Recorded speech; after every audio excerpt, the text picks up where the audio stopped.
I couldn't believe it when my boss called me into her office and said, "Your coworker Casey has been filming you outside of work." I thought I was overreacting at first. I mean, who does that? But then I remembered I'm disabled. I have chronic pain and I only use my cane on bad days. That one detail became the center of a whole nightmare. Let me go back. My name is, well, let's just say I'm a woman in my late 20s living in Texas working two jobs. My full-time gig pays the bills, but my part-time job at a local office helps pad my savings and keeps my anxiety in check. I was recently moved to a new location closer to home. I loved my new team. My boss, Amy, is amazing. And then there's Casey. Casey and I are both assistant coordinators. She's been gunning for a promotion forever. Everyone knows it. And I've been pretty open that I don't want one. Promotion means full-time and I already have a full-time job. So we get along okay, but there's always been this undercurrent of tension. I think she resents that I'm not pushing for her position like I'm taking up space. I have a chronic pain condition. It's not something you can see unless I'm having a really bad day. On those days, I use a cane. I have a handicap placard for my car and all the proper paperwork filed with HR.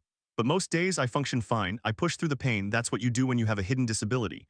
Then came this past Sunday. I woke up at a 7 on the pain scale. You know that feeling when you pull a muscle and every movement hurts? Imagine that for 24 hours straight, so I used my cane. I went about my day, did some errands, even stopped by the grocery store. I didn't think anything of it, but Casey was there. I didn't see her, but she saw me. She took a video of me walking into the store without my cane because I didn't need it for that short walk, and then a video of me walking out with my cane because the pain had spiked. She spliced those clips together and sent them to our boss, Amy, with a message. See, she's faking. She doesn't need a cane. She's not really disabled. She just wants special treatment. When Amy called me into her office the next day, I felt the blood drain from my face. I thought I was in trouble, but Amy showed me the videos and said, "I'm showing you this because I want you to know what's happening. And I'm telling you I don't believe her, but I need you to tell me your side." I explained everything. I even showed her my medical records, the ones on file with HR. She nodded and said, "I'll handle this, but I want you to know you can file a complaint. This is harassment, and honestly, it's stalking." I didn't want to make waves, but Amy encouraged me to go to HR, so I did, and then things went from bad to worse. HR called Casey in. She denied everything at first, then admitted to taking the videos but said she was just concerned about workplace integrity. They gave her a written warning. I thought that was the end of it. I thought I could just go back to work and pretend it didn't happen. But Casey didn't stop. She started following me. She'd show up at the same coffee shop, the same gas station, the same park where I'd take my lunch breaks. She'd take pictures of me walking, sitting, laughing with friends. She compiled a whole portfolio and sent it to Amy again, claiming she was gathering evidence that I was faking my disability. That was when Amy told me, "I'm going to terminate her. This is unbearable. But I need you to be prepared. She's going to fight it." And fight it she did. Casey filed a complaint against me saying I was being hostile and that I was using my disability as a weapon. She even claimed I was racist toward her. I'm black, she's white, and I think she was trying to flip the script. Then the police got involved. I had gone to file a report for stalking, but the officer basically shrugged and said, "It's a workplace issue, not a crime." I knew it was because of who I am, a black woman with a disability in Texas. If she had been a man following me, maybe they'd take it seriously. But no, I didn't know what to do. I felt trapped. I couldn't quit my job. I needed the money, and I couldn't avoid her because she was everywhere. Then 2 weeks later, I got a call from HR. Casey had been fired, not for the stalking, but for violating company policy by using her personal cell phone to record surveillance. She had signed a contract saying she wouldn't do that. She was out. I breathed for the first time in weeks. But the damage was done. I still felt like I was being watched. Every time I walked into a store, I'd look over my shoulder. My chronic pain got worse from the stress. I started therapy. And then last week I got a message from a friend. She said, "Did you hear about Casey? She's trying to sue the company for wrongful termination. And she's posting about you on social media, calling you a liar." I checked. She had made a whole Instagram page. It was just videos of me, old ones from before she was fired, with captions like, "This woman claims to be disabled, but here she is running marathons. I was jogging, not running a marathon, and she's a fraud and the company knows it." I reported the page to Instagram. They took it down, but then she made another one and another. I had to stop looking. Now it's 2 months later. The lawsuit is still pending. I'm still at my job. Amy is still my boss, and Casey, she's now a cautionary tale. But the worst part is I can't stop thinking, what if there are more people like her out there? What if every time I use my cane, someone's filming me, waiting to expose me for something I never hid in the first place? I thought I was overreacting when I first reported her. But now I realize I wasn't overreacting enough. I should have gone to the police harder. I should have demanded a restraining order, but I was afraid of making it worse. If there's one thing I've learned, it's that invisible disabilities are invisible for a reason, and some people will do anything to make you disappear. That was story number 1. But as bad as that was, what happened next made me realize that betrayal can come from the people closest to you. And it can start with something as simple as a forgotten login. You think you know someone. You think your best friend since you were 11 years old would never stab you in the back. But then you find out they've been lying to your face for years, and the worst part is you can't even figure out why. My name is, let's just say I'm a woman, 29, living in a new country. I moved here when I was a kid. I met my best friend Sarah when I was 11. My sister-in-law introduced us and we clicked immediately. For 18 years, she's been my person. We've been through everything together, moves, heartbreaks, family drama. I trusted her with my life. I met my husband when I was 11 too, same age. We grew up together, started dating in high school, got married at 26. We have a 2-year-old son. Life was good. I work in an office from 9 to 2 and I usually take my half-hour break to grab a second breakfast. Sometimes I walk over to my husband's office. It's only 5 minutes away, or I hit a cafe near my job. Every now and then I have to travel for work to another city. I'd mention it to Sarah in casual conversation like you do with your best friend. Last week I had a work trip scheduled for Wednesday. But Tuesday night there was a red alert about the weather, flood warnings, the whole deal, so my trip got canceled. I stayed home Wednesday with my son. My husband went out at 6 in the morning to close up his business and put up flood protection, and by 7:30 he was back home making breakfast. It didn't even start raining until 1 in the afternoon. We didn't leave the house until Friday. On Saturday, Sarah and I go to the same gym class. After class, she pulled me aside and said we needed to talk in private. We went to my car. She looked serious, almost nervous. She said, "On Wednesday I saw your husband with a woman. They were making out and your kid was in the car." I felt like the air got sucked out of the car. I froze. But then my brain started working. I remembered that Wednesday. I had been home all day with my husband and my son. I knew she was lying, but I couldn't understand why she would say something like that. I asked her 3 times if she was sure it was this week's Wednesday. She said yes 3 times. I asked her what time. She said around 11 in the morning. I asked if it was during the red alert. She said yes. I asked if she was 100% sure, and she launched into this whole description. My husband making out with a gorgeous blonde Barbie lookalike girl in a car, my son in the back seat. I just stared at her. I said, "Sarah, I was home all day Wednesday with my husband and my son. We didn't leave the house until Friday. He was making breakfast at 11. I was in my pajamas." Her face went white. She started stammering, saying maybe she got the day wrong, maybe it was another day. But she had been so specific. She had repeated it 3 times. She had described the woman. It was like she had rehearsed the whole thing. I didn't scream. I didn't cry. I just said, "I need some time." I went home and told my husband. He was shocked. He's never even looked at another woman since we got married. He said, "Why would she do that?" I had no idea. I started thinking back. Over the past few months, Sarah had been acting weird. She would get jealous if I spent time with other friends. She would make little comments about my husband like, "You're so lucky he's not like other guys," or "I don't know how you trust him." I thought she was just being protective, but now I wondered. I decided to confront her. I called her the next day. I said, "Sarah, I need you to tell me the truth. Why did you lie about seeing my husband?" She started crying. She said she was just trying to look out for me, that she thought she saw something, that she must have been confused, but I didn't believe her. Then I remembered something. A few weeks ago, Sarah had mentioned that she wanted to travel more. She said she wished she had more free time. She's single, no kids. She used to talk about how much she missed hanging out with me like we did before I got married and had a baby. And it hit me, she was trying to break up my marriage so I would have more time for her. I know it sounds crazy, but people do crazy things when they're lonely or jealous. She thought if she could make me think my husband was cheating, I would leave him. And then she'd have her best friend back like we were teenagers again. I didn't say anything to her about that. I just told her I needed space. I blocked her number. I haven't spoken to her since, but it still hurts. 18 years of friendship, and she threw it away because she wanted me to be single again. Now I'm paranoid. Every time I go to the gym, I look for her car. I changed my routine. I even changed the locks on my house just in case she had a key I didn't know about. My husband is furious. He wants to file a police report for making false statements, but I don't know if that will make things worse. The worst part is I still miss her. I miss the inside jokes, the late-night phone calls, the way she knew my coffee order, but I can't trust her. And once trust is gone, there's nothing left. I thought I was overreacting when I first confronted her. But now I realize she was never my friend. She was just waiting for me to fail. And that was the second story. But even that betrayal was nothing compared to what happened next. Because sometimes the person you think will never hurt you is the one holding the knife. And they're holding it right behind your back. I thought I knew what betrayal felt like. But the third story, that one shattered me in a way I never expected. It started with a birthday party for my son. My name is, let's say I'm a 27-year-old man. My husband Peter is 37. We've been married for 3 years, together for 6 before that. He was married to a woman named Allison before we met. They divorced a year before we started dating. I knew he was bisexual. I had no problem with it. I had no problem with Allison either at first. We weren't friends, but I didn't hate her. She was just his ex. We adopted a son, Jack, after we got married. He was 7 at the time of this story. I loved him like my own because he was my own. That's the thing about adoption. Love isn't about blood. It's about showing up every day, and I showed up for Jack. But Peter's family never really accepted me. They're a bit homophobic. They'd always make comments about how Peter should have stayed with Allison, how he could have had a real family if he hadn't left her. I tried to ignore it.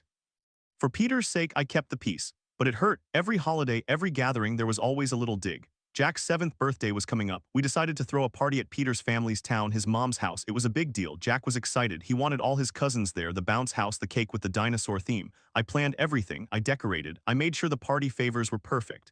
The day of the party, we drove down to his mom's place. The house was packed with aunts, uncles, cousins, family, friends. Jack was running around with his cousins laughing. I was helping set up the cake table when I noticed Allison walk through the front door. I froze. I looked at Peter. He looked away. His mother had a smug smile on her face. She had invited Allison without telling us, right in the middle of Jack's birthday party. I wanted to scream, but I looked at Jack, who was showing his cousins his new toy dinosaur, and I swallowed it. I wasn't going to ruin his birthday. I kept my mouth shut.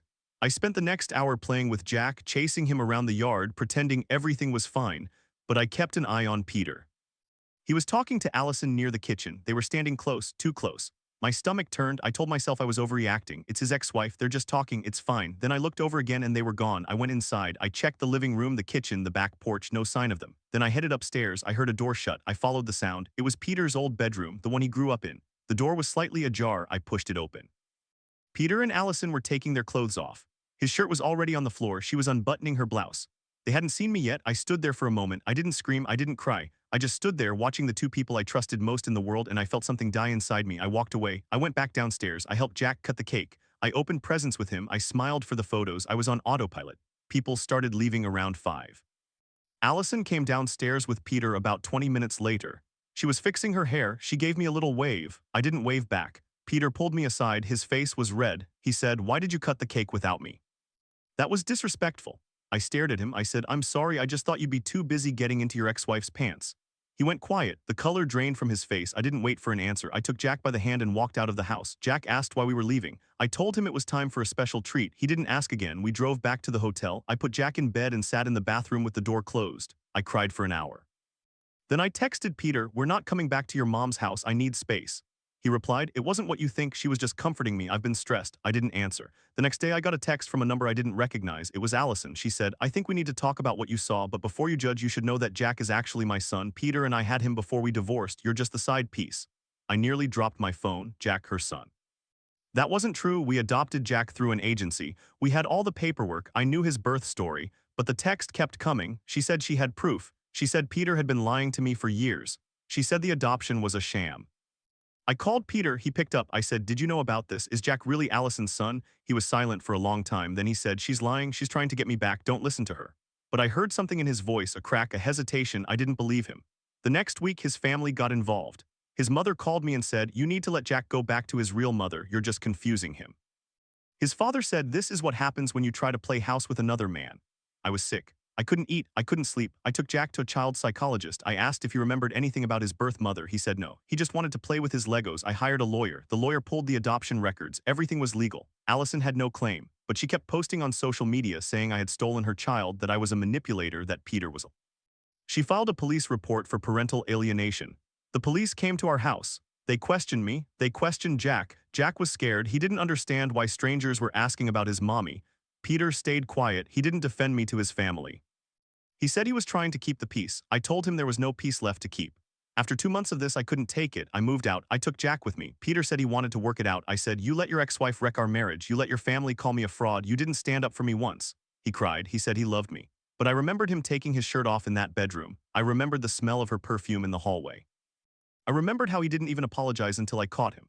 Now I'm living with my sister. Jack is in a new school. He's adjusting. He asks about daddy sometimes. I don't know what to tell him. I thought I was overreacting when I walked away from that party. But now I realize I was underreacting. I should have screamed the second I saw them. I should have made a scene. Maybe then his family would have seen the truth, but I was trying to protect Jack. And in the end, I couldn't protect anyone. The divorce is going through. Peter's family has cut me off completely. Allison still posts about me online. I don't even look anymore. If there's one thing I've learned, it's that love isn't enough when the people around you are determined to destroy it. And sometimes the person you think will always have your back is the one holding the knife. I didn't think I'd have to prove my disability to anyone. I mean, I have the papers, the placard, the cane when I need it. But apparently that's not enough for some people. I work 2 jobs. My full-time gig pays the bills, but my part-time job is something I actually enjoy. It's an assistant coordinator position at a small nonprofit. I was moved to a new location closer to home a few months ago, and I love my new team. My boss Amy is great. She gets it. She doesn't make me feel like a burden when I need to sit down or when I use my cane on bad days. But then there's Casey. Casey and I have the same position, assistant coordinators. We get along okay, but everyone knows Casey wants a promotion. Badly, like has been angling for it for years. I, on the other hand, told Amy from day one that I don't want a promotion. My part-time job is just that, part-time. I already have a full-time job.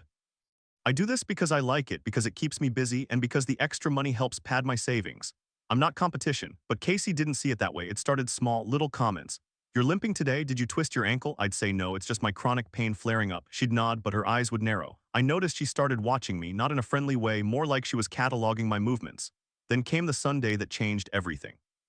I was having a bad day, pain level 7 or 8. I use a cane on those days. I had it with me when I went to the grocery store. I parked in the handicap spot. I have the placard. I have the license plate marker. Everything is legal. I grabbed my cane and hobbled inside. It was a quick trip. Milk, bread, eggs, stuff for dinner. On Monday, I saw Casey standing by my desk when I came in. She had her phone in her hand. She looked at me with this fake smile and said, "How was your weekend?" I said it was fine. She said, "I saw you at the store on Sunday. You looked like you were moving pretty well." I felt my stomach drop. I said, "I had my cane. I was having a bad day." She shrugged. "You were walking fine in the parking lot."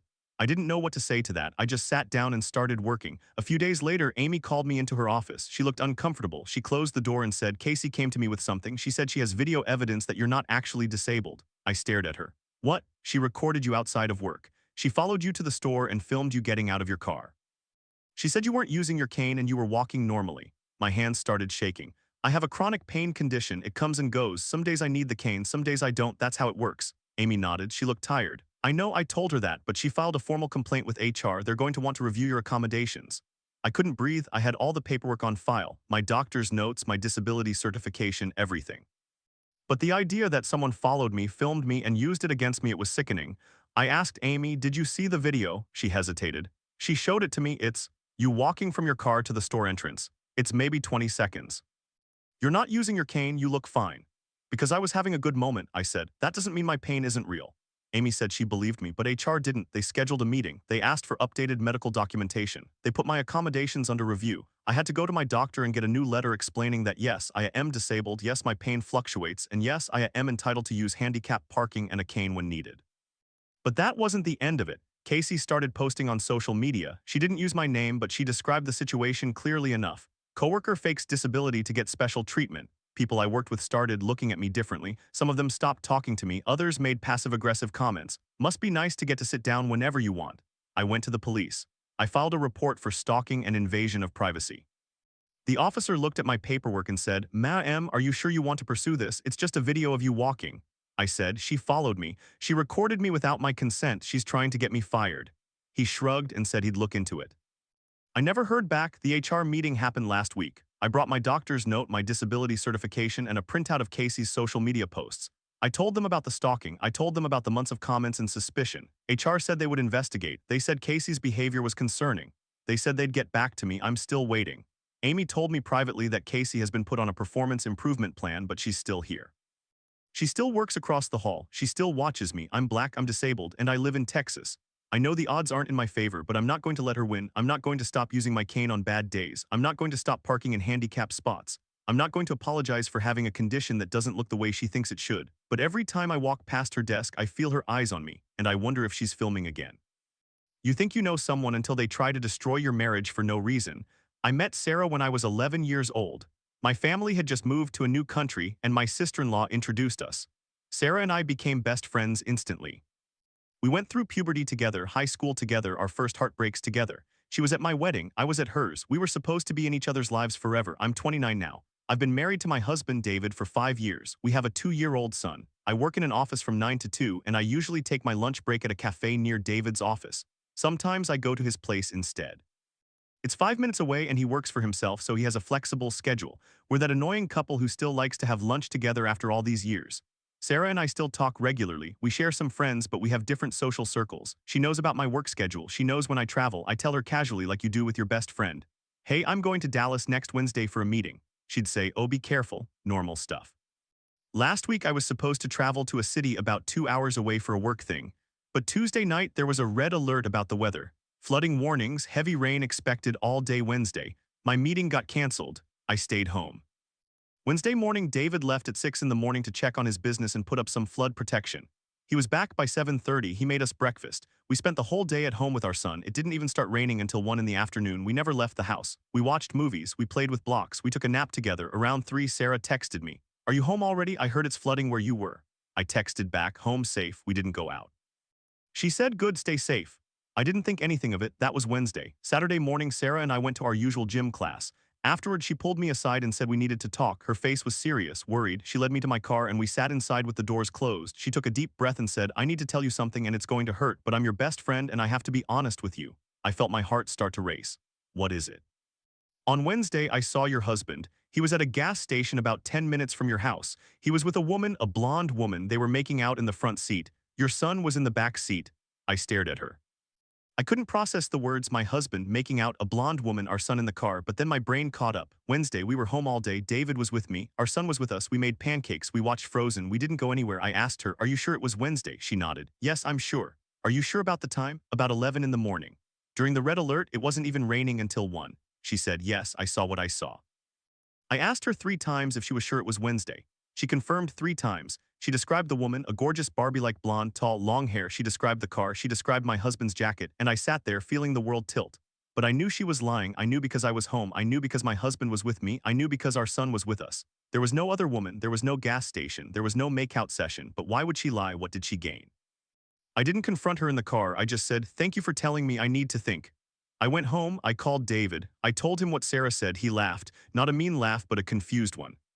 Babe, I was with you. We never left the house. I said, I know. Then I started thinking, why would Sarah make this up? Did she want to break us up? Did she want me to divorce David so I'd have more time to hang out with her? Did she want me to be single like her? I called her that night. I said, Sarah, I need you to be honest with me. Are you sure it was Wednesday? She said, yes. I said, because David was with me all day. We never left the house.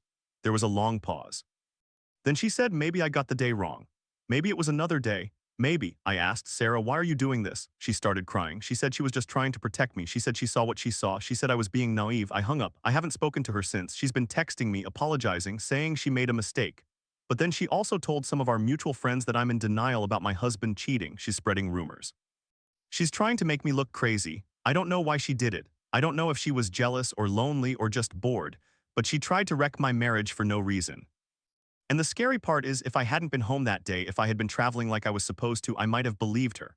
I might have started questioning David. I might have destroyed everything we built. I cut her off completely. I blocked her number. I told our mutual friends the truth. Some of them believe me, some of them don't. But I learned something that day. The people closest to you can be the most dangerous. They know your schedule. They know your weaknesses. And sometimes they use that knowledge to hurt you. I'm still processing it. I still get angry when I think about it, but I'm also grateful that the weather canceled my trip, because if it hadn't, I might have come home to a ruined marriage, all because my best friend decided she wanted to play God. You think you know someone, that's the part that gets me every time. I'm 27. My husband Peter is 37. We've been together for 6 years, married for 3. He has an ex-wife, Allison. They divorced a year before we met. I knew about her. I knew Peter was bisexual. I had no problem with any of it. He's my person. We adopted our son Jack when he was 4. He's 7 now and I love him like he came from my own body. He's my son, end of story. But Peter's family never accepted me. They're homophobic. Not in a loud, screaming way, but in that passive-aggressive southern way where they smile at you while making it clear you don't belong. They always told Peter he should get back together with Allison. They invited her to family events. They treated me like a phase. I put up with it for Jack. Family is family, right, wrong. 2 weeks ago, we went to Peter's hometown for Jack's birthday. We wanted to spend it with his cousins and grandparents. I was nervous but hopeful. Maybe things would be different this time. They were not different. We walked into the party and my mother-in-law greeted us with a tight smile. She hugged Jack and said, there's my boy.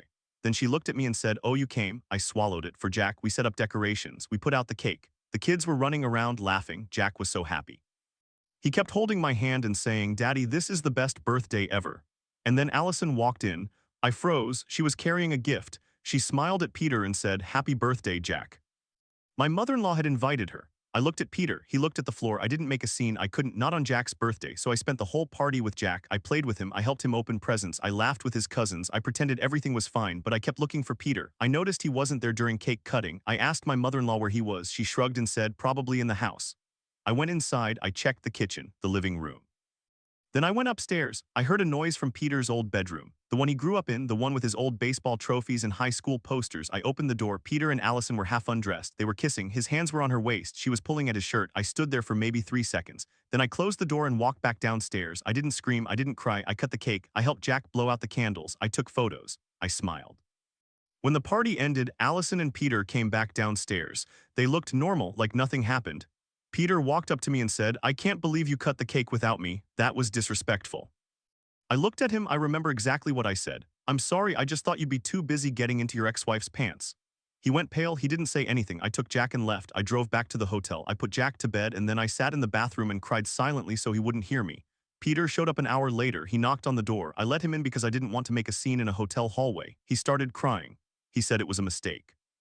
He said Allison came onto him. He said he was weak. He said he loved me. He said I was his world. I didn't say anything. I just stared at him. Then his phone buzzed. I saw the notification. It was from Allison. I grabbed it before he could stop me. The text said, "I'm sorry for leaving. My husband called. I'll see you tomorrow." My husband. Allison is remarried. She left him to come back to her husband. And Peter was still waiting for her. I read the whole thread. There were messages going back months. "I miss you. I shouldn't have left. Can we meet up? When are you coming to town? I love you. I always have." Peter was having an affair with his ex-wife for months while I was taking care of Jack. While I was planning birthday parties, while I was loving him with everything I had, I didn't sleep that night. I just sat there holding his phone, scrolling through the messages. The next morning I called my brother. He came and picked me and Jack up. I stayed at his place for a week. Peter called, texted, begged. He said he would go to counseling. He said he would cut Allison off completely. He said he would tell his family to stop inviting her. He said he would do anything. I told him I needed time. Then I found out something else, something that made all of this even worse. Allison is not just his ex-wife, she's also a predator. When Peter was 14, she was 22. They started a relationship. It was grooming. She was a grown woman and he was a child. His family knew. They never stopped it. They encouraged it. And now, years later, she was still in his life, still manipulating him, still getting what she wanted. I don't know if I can forgive him. I don't know if I should. He was a victim once, but he's an adult now. He made choices. He lied to me. He cheated on me. He let his family treat me like garbage. Jack doesn't understand. He keeps asking when we're going home. He keeps asking for his dad. I don't know what to tell him. I don't know what to tell myself. But I know one thing: the people closest to you can hurt you the most. And sometimes the love you give is never enough to fix what's broken in someone else. So that's it. That's where I'm at. 3 stories, 3 betrayals. Casey filming me from her car. Sarah trying to destroy my marriage with a lie. Peter sleeping with his ex-wife while I was making birthday cakes. I used to think trust was something you gave freely. Now I know it's something you guard with your life. Because the people who know you best know exactly where to stab. And that 3rd story about Peter and Allison, it gets worse. I found out more after I left. I was staying at my brother's place trying to figure out what to do with my life when I got a call from an old friend of Peter's from high school. I barely knew this guy, but he had heard through the grapevine that we split. He asked to meet for coffee. I thought he was going to try to get us back together. Instead, he told me the real story. He said everyone in Peter's hometown knew about Allison. She wasn't some tragic ex-wife. She was the woman who started grooming him when he was barely a teenager. She was 22, working at a summer camp Peter attended. She targeted him. She bought him gifts. She drove him places. She told him he was mature for his age. She told him their love was special. His family knew. They didn't stop it. They thought it was cute. They thought it meant their son was a ladies' man. They encouraged it. They let her come over for dinner. They let her take him on trips. They watched it happen and did nothing. Peter was in love with her by the time he was 15. He thought she was his soulmate. He married her when he was 20, right out of high school. She was 28. The marriage lasted 6 years. It ended when she cheated on him with someone else. But by then the damage was done. She had twisted his sense of normal so completely that he didn't know what real love looked like. That's why he fell for me, I think, because I was safe. I was stable. I didn't manipulate him. I didn't play games. But I also didn't realize that he was still broken, that he still craved the chaos she brought. That he would always go back to her because she was the first person who ever made him feel wanted, even if that want was poison. I didn't know how to process that information. I felt sorry for him, I really did, but I also felt furious. He had a son, he had a husband, he had a life, and he threw it away for a woman who had already wrecked him once. I decided I needed to talk to him one last time. I called him and asked him to meet me at a park near my brother's house. No Jack, just us. He showed up looking like hell. He hadn't shaved. His eyes were red. He kept apologizing before I even said anything. I told him I knew about Allison. I told him I knew what she did to him when he was a kid. I told him I knew his family let it happen. He broke down. He sat on that park bench and cried like a child. He said he didn't know how to explain it. He said she was his first everything. He said she made him feel like he was special, and he never got over that feeling.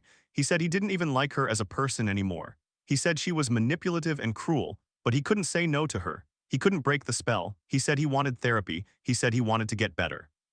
He said he wanted to be a better father and a better husband. I told him I believed him. But I also told him I couldn't go back, not right now, maybe not ever. He asked if he could still see Jack. I said yes, but I said supervised visits. I said he needed to prove he could be consistent. I said he needed to earn back trust. He agreed. He didn't fight me. That almost made it worse because it showed he knew how badly he had screwed up. That was 2 months ago. I'm still at my brother's. I'm looking for my own place. Peter has started therapy. He sends me updates sometimes. He's working on himself, he's trying, but I can't forget what I saw in that bedroom. I can't unsee the texts. I can't pretend that he didn't choose her over me even if he was broken when he made that choice, and I can't forgive his family. I haven't spoken to them since that day. My mother-in-law left me a voicemail saying I was overreacting, that it was just a moment of weakness that I should forgive and forget. I deleted it without responding. Jack asks about his dad. I tell him Daddy is sick and he's getting better. That's not a lie. He is sick. He's been sick for a long time. I just didn't know how sick until it was too late. I don't know if I'll ever go back. I don't know if I should. Some people say love is patient and kind, but sometimes love is also knowing when to walk away. Now let me back up and tell you how the whole Casey thing started, because that was the first crack in my trust. I never thought someone would go that far to prove I wasn't disabled. I mean, I knew people could be jerks, but I didn't realize they could be that committed to cruelty. I have chronic pain. I've had it for years. It's not something you can see unless I'm having a bad day and need my cane. Most days I function fine. I work 2 jobs, I stay active, I keep my anxiety in check by staying busy. But some days I wake up at a 7 on the pain scale and I have to use the handicap placard on my car. I have to take it slow. I have to accept that my body is not cooperating. I'd been working at this part-time job for about 8 months. It was a position near my home, an admin role for a small regional office.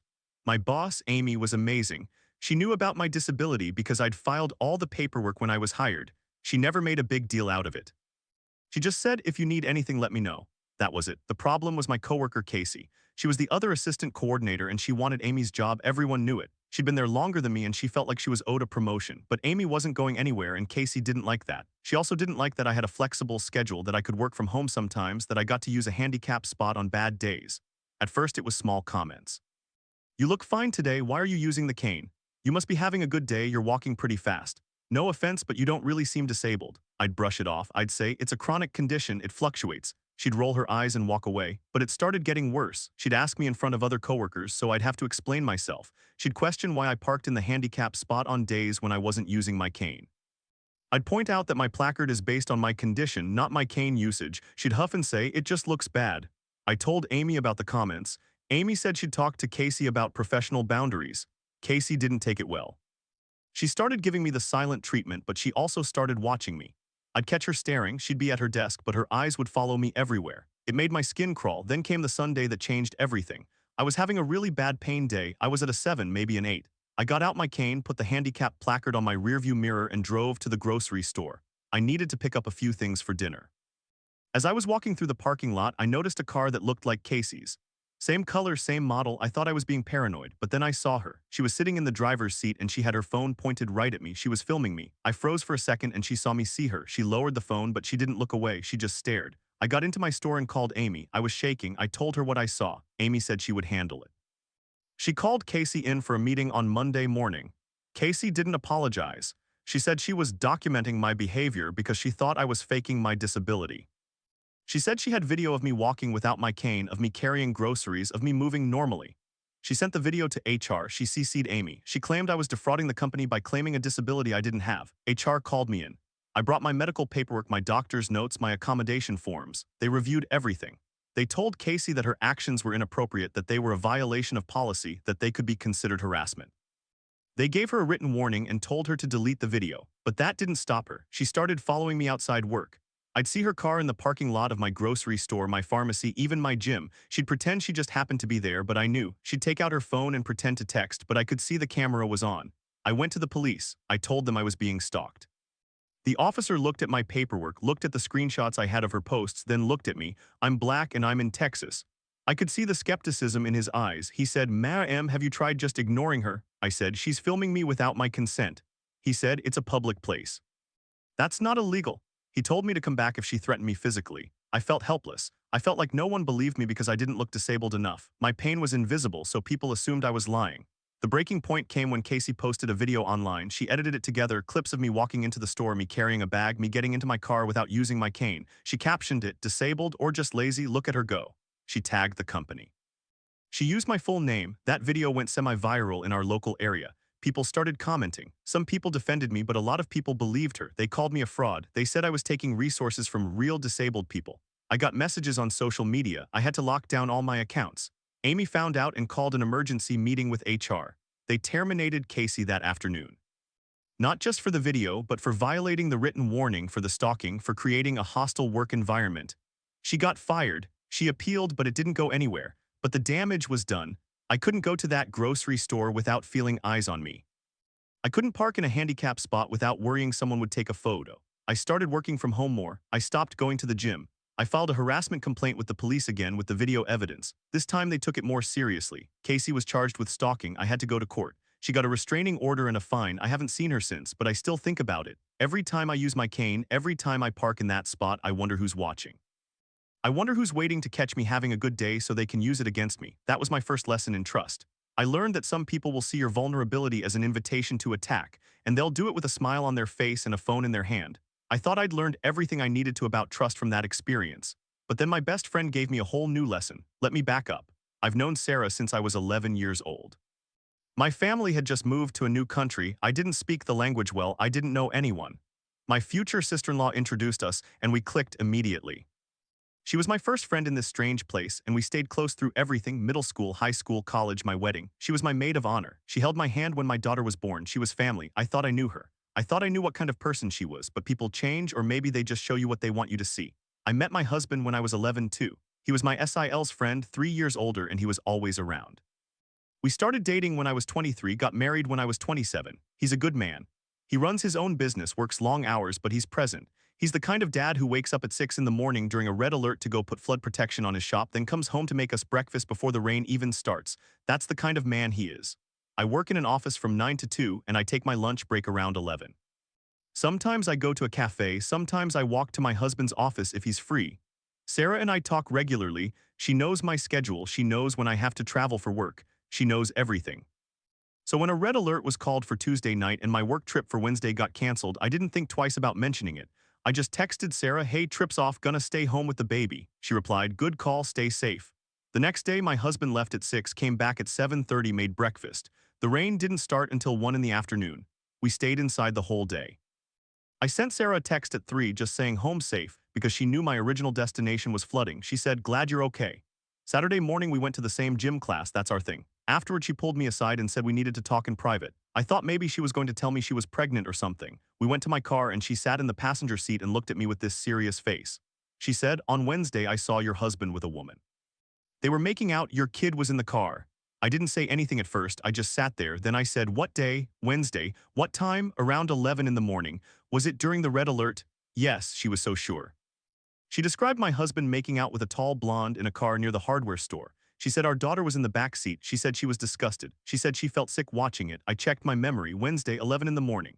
I was sitting at my kitchen table eating scrambled eggs with my daughter in her high chair. My husband was across from me drinking coffee. We hadn't left the house. We hadn't even opened the door. I asked her 3 times if she was absolutely sure. 3 times she said yes. I didn't confront her right there. I just said, "Okay, I need to process this."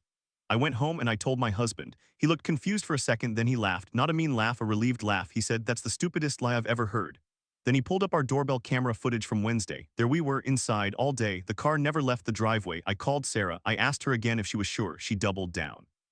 She said she saw it. She knew what she saw. I said, "Sarah, I was home all day. My husband was home all day. Our car never moved." She got quiet. Then she said, "Maybe I was mistaken. Maybe it was another day." I said, "You said Wednesday, you said 11, you said the red alert." She said, "I could have mixed up the days." I hung up. I called a mutual friend. I asked if she'd heard anything strange from Sarah. She said, "Actually, she's been talking a lot about how you post your husband's schedule on Instagram. She said she was worried he was cheating on you." I looked at my Instagram. I did post about his work sometimes, but nothing that would make someone think he was cheating. I started asking around. I found out Sarah had been telling other friends that my husband was having an affair. She'd been saying it for weeks. She told them I was too blind to see it. She created this whole narrative in her head, or maybe she just thought she could break us up. The reason came out eventually. She told my husband once in passing that she was jealous of our life. She said we had something she wanted. She'd been single for a while. She was lonely. She was bitter. And somehow she thought if she could make me think my husband was cheating, I'd leave him, and then we'd be both single and we could be single together. She didn't want my husband. She just didn't want me to have him. I cut her off. I blocked her number, her social media, everything. I told our mutual friends the truth. Some of them believed me, some took her side. I lost a few friends, but I also found out who my real friends were. It's been 6 months. I still think about it sometimes. How someone who knew me since I was 11 could try to destroy my marriage just because she was unhappy. How she watched me panic for 2 hours before she told me the truth. How she sat in my car in my passenger seat and lied straight to my face. I used to think trust was a slow thing built over years, but now I know it can be shattered in one conversation. And sometimes the people closest to you are the ones holding the hammer.